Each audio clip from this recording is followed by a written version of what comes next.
Hello everyone and good morning सबैजनालाई है र हजुरहरूलाई स्वागत छ मेरो फेरि पनि एउटा नयाँ भ्लगमा। र हजुरहरू कस्तो हुनुहुन्छ? आशा गर्छु कि हजुरहरू सन्चै हुनुहुन्छ भनेर। म चाहिँ भर्खरै उठेको हो। अन्त अब चाहिँ आजदेखिको चाहिँ नानीको स्कुल पनि स्टार्ट छ। अन्त अब नास्ताहरू बनाउनुपर्छ, नानीहरूलाई स्कुल पुऱ्याउनुपर्छ है। So stay tune.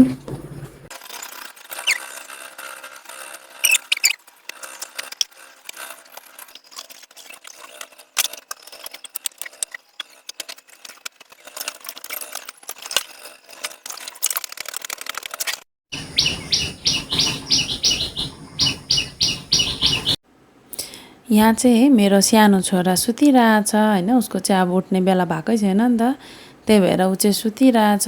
अनि म चाहिँ मुखसुख धोएर आएपछि होइन अलिअलि क्रिमहरू लगाउँदैछु। मेरो हस्बेन्डले चाहिँ के बिहान उठेर अलिक चटक चिटिक भएर बस्नु भन्छ नि त हो। अन्त त्यही हो, छोरी मान्छेको बिहान उठेर मुखसुख धोएर सिन्दुरहरू त लाउनै पर्यो। अनि म चाहिँ रेडी भइसकेर है अब बाहिर निस्किँदैछु। Morning morning.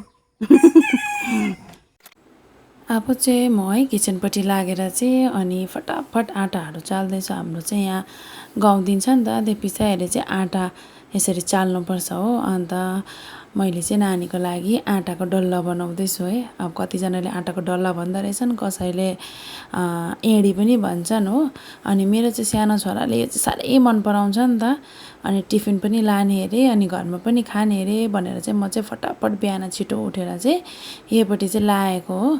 अनि यो चाहिँ खानु लागि अब मिठो पनि हो र अब त्यो मैदाको जिनिसहरू खानुभन्दा चाहिँ यो राम्रो नै हुन्छ। त्यही भएर चाहिँ म धमाधम पकाउँदैछु हो। हाम्रो चाहिँ यसरी अब पानी तताउनु राख्नु पर्यो, त्यहाँबाट फेरि यसरी हातले गर्नुपर्छ। यो चाहिँ पुरा टाइम लाग्छ नि त, टाइम लगाएर बनाउनुपर्छ र खानुमा पनि मिठो हुन्छ टाइम दिएको अनुसारमा चाहिँ होइन। अन्त मेरो छोराको चाहिँ फेभरेट हो। आँटाको डल्ला चाहिँ उम्लिँदैछ है, बोइल हुँदैछ। यसलाई चाहिँ मजाले पकाउनुपर्छ है, नभए चाहिँ आँटा काचै हुन्छ। अन्त यहाँ चाहिँ मैले ताई बसाएको छु।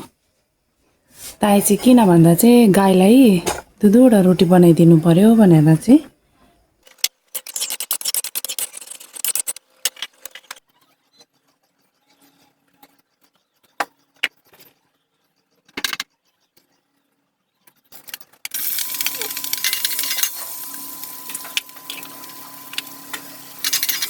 सो मेरो चाहिँ है यो भइसक्यो हो। अब एकछिन उयो गरिहेरि चाहिँ निकाल्ने होइन। यसको नानीले चाहिँ पुरा मन पराउँछ नि त यो हो। अन्त यो बल्ल बल्ल भयो। अब चाहिँ नानी पनि उठ्यो मेरो हो। अब त्यसलाई ब्रसहरू गराउँछु, स्कुल जान लागि रेडी गराउँछु। मैले हजुरहरूलाई अस्ति नै यो कालो गाई है भर्ती छ भनेर भनेको थिएँ नि हो। यसको चाहिँ बेबी भइसकेको छ हो। आज चाहिँ 15-16 दिन भइसक्यो है। मैले चाहिँ भिडियो बनाएकै थिइनँ नि त, हेर्नुहोस् न। हरपर ब्रस गर्न छिटो, स्कुल जानुपर्छ त, लेट हुन्छ। खाना खानु रेडी छ त, खाना आँटाको डल्ला बनाइदिएछु, छिटो गर। हजुरहरूले सोच्नु हुँदै होला नि यसरी नाङ्लोले किन हम्काएको भनेर है। यो हाम्रो गाई चाहिँ अलिक छुच्ची छ नि त, अनि यसले चाहिँ खुट्टा चलाउँछ अलिकति झिँगा मच्छरले टोक्ने बित्तिकै, अनि त्यही भएर चाहिँ यसरी हम्काउनुपर्छ यसलाई चाहिँ। यो चाहिँ हाम्रो कालो गाईको, पाङ्रे गाईको दुध। यो चाहिँ हाम्रो अर्को गाई है, कान्छी गाई। हेर्नु न पुरा छेर्दैछ हो यसले। सेतो गाई पनि यस्तो गाई यस्तो कलर बनिसकेको छ। यहाँ चाहिँ हुनुहुन्छ मेरो सासू। हाम्रो सासू चाहिँ दुध दुहुनुमा पुरा एक्सपर्ट छ कि, म चाहिँ सक्दिनँ, हातै बाउडिन्छ। र यसको बच्चा चाहिँ यो हो, हेर्दैछ। म चाहिँ बाहिरको काम सबै सक्यो अरे हो, अनि भित्र आयो अरे नानीलाई फटाफट रेडी गरिदिँदैछु हो। उसको दाजु चाहिँ गइसकेछ स्कुल। उसलाई चाहिँ लेट हुन्छ नि त एसेम्ब्लीको लागि, भाइचेले गर्दा जहिले लेट हुन्छ नि त, त्यही भएर ऊ चाहिँ गइसकेछ। अनि हाम्रो चाहिँ स्कुटी अहिले पङ्चर भएको छ नि त, त्यही भएर चाहिँ दाजु चाहिँ साइकलमा गयो अनि भाइजालाई चाहिँ अहिले म बोकेर लान्छु है। मेरो छोरा चाहिँ मजा खुसी हुँदै क्यामेरामा हेर्दै हो, राइम्स भन्दै हो, खुसी भयो यता त्यता गरिरहेछ है। मेरो छोरा चाहिँ स्कुल जाँदा चाहिँ रुँदैन, ऊ चाहिँ खुसी हुन्छ। अब चाहिँ मैले नानीलाई खानासाना खुवाइवरी है बाहिर निस्केर चाहिँ बाहिर बाटो बढाल्दैछु हो। हाम्रो चाहिँ वरिपरि रुख छ नि त, यसरी पत्ताहरू पुरा झर्छ हो, अन्त यसरी चाहिँ म बढाल्दैछु बाहिर। थुप्रो मैला भएको छ, हेर्नुहोस् न कस्तो मैला छ। यो चाहिँ बाटो हो हाम्रो गाउँको बाटो। म चाहिँ नुहाइधुवाइ गरिसकेर हो निस्केर चाहिँ हाम्रै नानीलाई पढाउनु बसेको। गुरु छेत्री पेन्सिल बुक बनाइहाल भाइ, यसलाई चाहिँ पढाउनु बसाएको हो। हाम्रो गुरुले चाहिँ छुट्टीको बादको होमवर्क गर्दैछ। राति पनि भएको छ नि बेटा, अन्त होमवर्क गर्दैछ।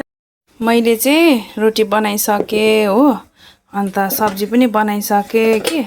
अनि मेरो सासू आमाले चाहिँ फेरि हो न यहाँ माछा पो बोकेर आउनु भएछ आधी रातमा। माछा मार्नु जानुभएको थियो अरे त यहाँ घर छेउको दाजु, अनि माछा लिएर आउनु भएछ। अन्त यस्तो सानो सानो माछा रहेछ, फ्राई गरिदिनु अरे। अब म यो फ्राई गर्छु, अन्त त्यहाँबाट खाना खान्छु।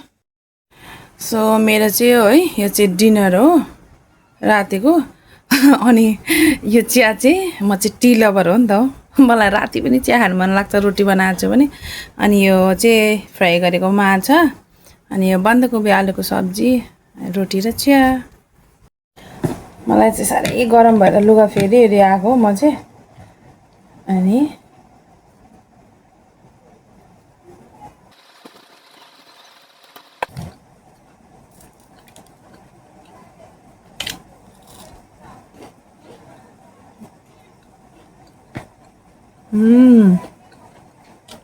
फ्राई मात्रै गरेको माछा थियो, दामी रहेछ।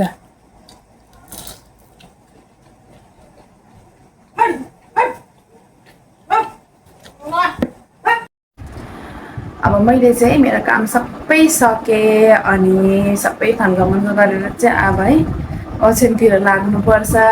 र आजको मेरो भिडियो चाहिँ यहीसम्म नै हो है। हजुरहरूलाई मेरो भिडियो कस्तो लाग्यो, मन पऱ्यो भने लाइक कमेन्ट अनि सेयर गरिदिनुहोस् होला। By by.